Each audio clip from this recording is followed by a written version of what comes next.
झाली ग चावल आणू म्हटलं ग पाऊल बरं झालं आई माझ्या सुखामध्ये वाढ.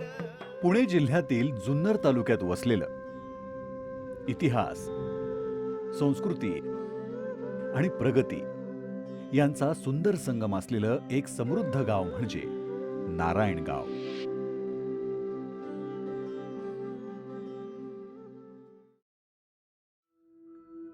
मीना नदीच्या उत्तर काठावर वसलेलं हे गाव आपल्या समृद्ध परंपरांमुळे आणि बदलत्या काळाशी जुळवून घेतलेल्या प्रगतीमुळे विशेष ओळख निर्माण करतं.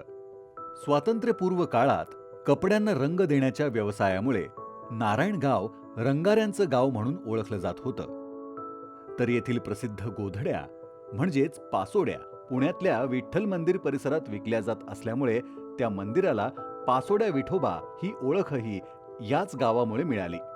राष्ट्रपती पुरस्कार विजेत्या विठाबाई नारायणगावकर यांच्या कार्यामुळे नारायणगावला तमाशा पंढरी म्हणूनही एक वेगळी ओळख प्राप्त झाली आहे.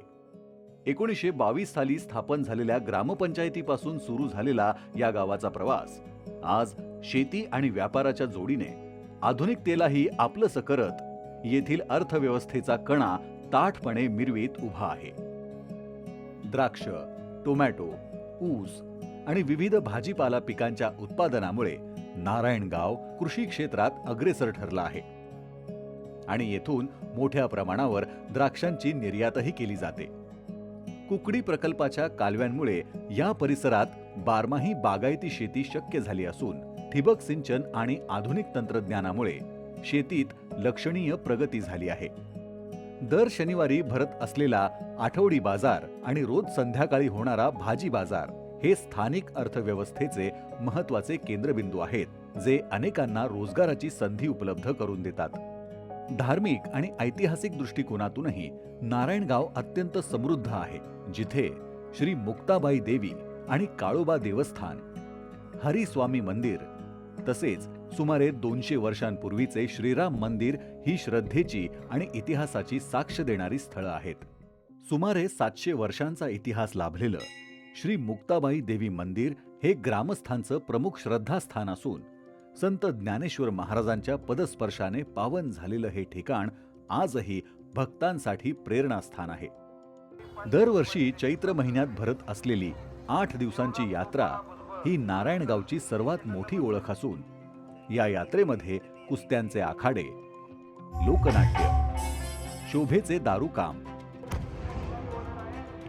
घागरी मिरवणूक यांसारख्या पारंपरिक कार्यक्रमांमुळे गावात उत्साहाचं वातावरण निर्माण होतं.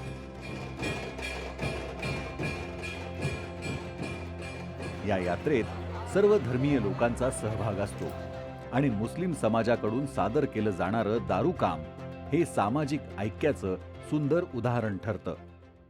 शिक्षण क्षेत्रातही नारायणगावने उल्लेखनीय प्रगती केली असून ग्रामोन्नती मंडळाच्या माध्यमातून KG ते PG पर्यंत शिक्षणाची सुविधा उपलब्ध आहे, ज्यामध्ये हजारो विद्यार्थी शिक्षण घेत आहेत. ग्रामपंचायतीच्या माध्यमातून रस्ते, वीज, पाणी आणि स्वच्छता या मूलभूत सुविधा सक्षमपणे विकसित करण्यात आल्या आहेत.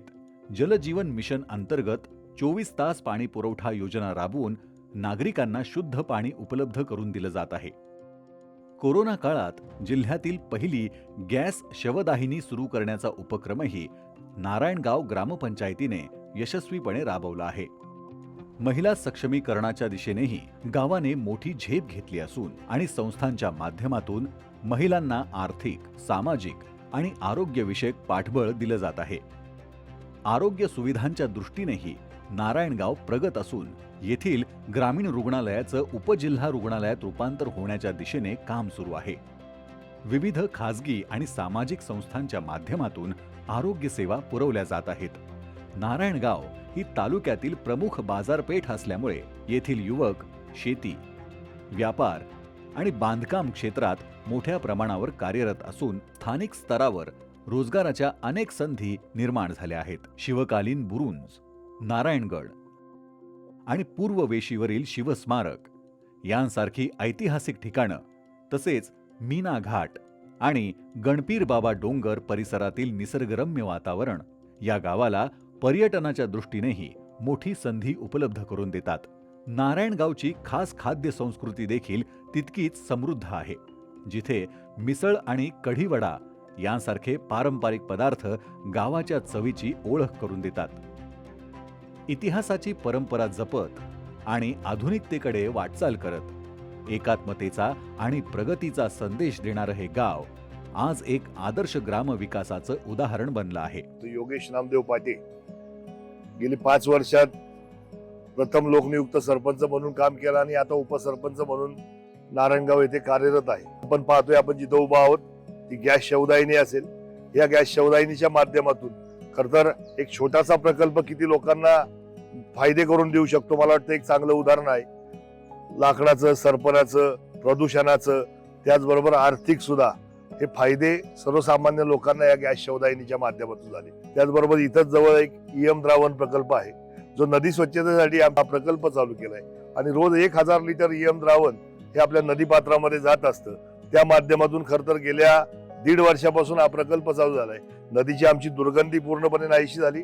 त्याचबरोबर डास असेल, मच्छर असतील, यांचे सगळ्यांचे उपद्रव निश्चित स्वरूपात कमी झाले. पथदर्शी प्रकल्पाला भेट देण्यासाठी विजय भटकर सर, जे आपले महान संगणक तज्ञ आहेत, ते आपल्याला इथे येऊन भेट देऊन गेलेत आणि हा प्रकल्प त्यांनी केंद्र शासनाकडे पाठवलेला आहे की हा प्रकल्प कमी खर्चामध्ये आपण निश्चित स्वरूपात सगळ्या गावांमध्ये राबवू शकतो. दरवर्षी अनेक शिबिरं घेऊन प्रत्येकासाठी आपण काही ना काही करता येते. या उपक्रमातून जवळजवळ 250-300 पेक्षा जास्त आपण ऑपरेशन केली. डोळ्यांची ऑपरेशन काही हजारांमध्ये असतील किंवा बाकी ठिकठिकाणी जी मदत द्यायचं काम राजे शिवछत्रपती प्रतिष्ठान असेल, ग्रामपंचायत नारायणगाव असेल किंवा मुक्ताबाई काळोबा देवस्थान ट्रस्टच्या माध्यमातून आपण डायलिसिस सेंटर सुद्धा आता पूर्णपणे मोफत करतोय. येताना आता गावची आपली वेश पाहिली असेल, गावची वेश कशी होती आणि आत्ताची वेश कशी आहे, या माध्यमातून सर्वसामान्य लोकांना बरोबर घेऊन शासनाचा निधी न घेता त्यांच्याकडून ही रक्कम उभी करून एक संपूर्णपणे एक चांगली वेश की शिवजन्मभूमीमध्ये जर स्वागत करायचंय तर एक चांगली वेश आपली असणं गरजेचं आहे. या माध्यमातून एक चांगली वेश उभारण्याची संकल्पना ही मांडली आणि ती नुसती मांडली नाही तर ती निश्चित स्वरूपात यशस्वी देखील झाली. त्याचबरोबर काही शासनाकडून वन खात्याची जमीन घेऊन तिथे झाडं लावायचा प्रयत्न केला आणि नुसतं झाडं लावायचा प्रयत्न नाही केला तर ती निश्चित स्वरूपात जगवण्यासाठी प्रयत्न झाला. या माध्यमातून गेल्या 6-7 वर्षामध्ये किमान 20,000पेक्षा जास्त झाडं आपण लावली. आमच्या गावच्या यात्रेचं वैशिष्ट्य एक आहे, हे एकमेव द्वितीय नारायणगाव व्हावं यासाठी आम्ही सगळी तरुण मंडळी प्रयत्न करणार. भविष्य काळामध्ये तरुणांसाठी रोजगार उपलब्ध करणं, पण त्याही पेक्षा जाऊन पुढे जाऊन खर तर मुलांना व्यसनाधीनतेकडे न झुकणं यासाठीचं काम आपल्या सगळ्यांना करावं लागेल. नारायणगावचा जर विस्तार बघितला किंवा नारायणगावचं जे एकंदरीतच स्वरूप आहे ते मोठ्या प्रमाणाचं आहे. वेगवेगळ्या ग्रामीण भागातून किंवा आसपासच्या परिसरातून लोक व्यवसायासंदर्भात म्हणा किंवा शिक्षणासाठी कोणत्याही अन्य कारणामुळे नारायणगावमध्ये स्थायिक होण्यासाठी येतात आणि त्यामुळे ग्रामपंचायत नारायणगाववरती अतिरिक्त असा कचऱ्याचा म्हणा किंवा सगळ्याच सुखसुविधांचा पुरवठा करताना लोड येतो आणि ग्रामपंचायत त्या सर्वच ज्या भौतिक गरजा आहे नारायणगावकरांच्या, ज्या काही गरजा आहेत त्या पुरवण्याचा पुरेपूर प्रयत्न करत असते. शिक्षण हे सगळ्यात महत्त्वाची गोष्ट आहे आणि आपल्या नारायणगाव परिसरामध्ये जवळपास 10 शाळा जिल्हा परिषदच्या अंतर्गत आहेत आणि 16 अंगणवाड्या सुद्धा आहेत. तर त्या 16 अंगणवाड्या आपण सोलार सिस्टीमवर चालवतो. ग्रामपंचायत नारायणगावच्या माध्यमातून महिलांसाठी व्यवसाय प्रशिक्षण घेतलं जातं. आपल्याला भरपूर नारायणगावमध्ये महिला सापडतील की ज्या ग्रामपंचायतमधून प्रशिक्षण घेऊन आज त्यांच्या पायावर उभ्या आहेत. नारायणगावचा विचार केला तर आज साधारणपणे नारायणगावमध्ये 125 हॉस्पिटल्स कार्यरत आहेत.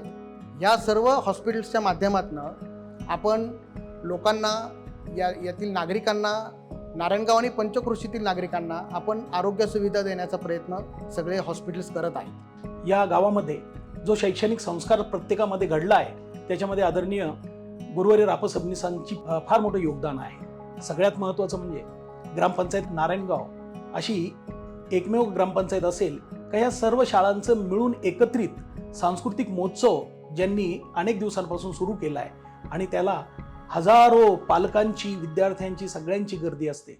इतिहासाच्या पाऊलखुणांवर चालत, परंपरेची शिदोरी सोबत घेत आणि आधुनिकतेची कास धरत नारायणगाव आज नव्या युगात आत्मविश्वासाने उभा आहे. इथल्या प्रत्येक माणसाच्या कष्टात संस्कारात आणि एकतेत या गावाचं खरं बळ दडलं आहे. हेच आहे नारायणगाव.